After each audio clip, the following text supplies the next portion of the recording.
في صعيد مصر وتحديدا على أطراف الصحراء كان في قرية محدش يعرف عنها حاجة خالص.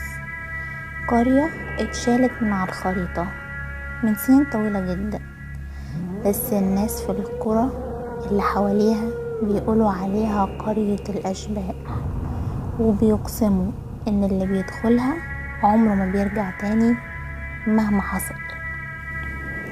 يوسف كان شاب مغامر وصحفي صغير، سمع الحكاية بالصدفة من راجل عجوز في قهوة بلدي. العجوز قاله: يا ابني ما تدخلش هناك، القرية دي ملعونة، الأرواح لسه عايشة جوه بيوتها مستنية أي حد غريب يعدي. لكن يوسف فضوله كان أكبر من خوفه، وقال لنفسه: القصص دي كلها خرافات، يمكن ألاقي هناك سبق صحفي يغير حياتي كلها.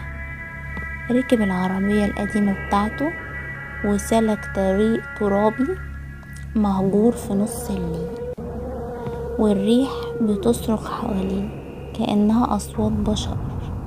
الطريق ضلمة، بس القمر كان بينور له الطريق بشعاع باهت. بعد ساعات وصل قدام مدخل القرية، ولقى يافطة خشبية مكتوب عليها قرية وادي الجن 1923. وقف يوسف متردد، بس قرر يدخل. أول ما حط رجله جوه حس بحاجة غريبة، الهوا تقيل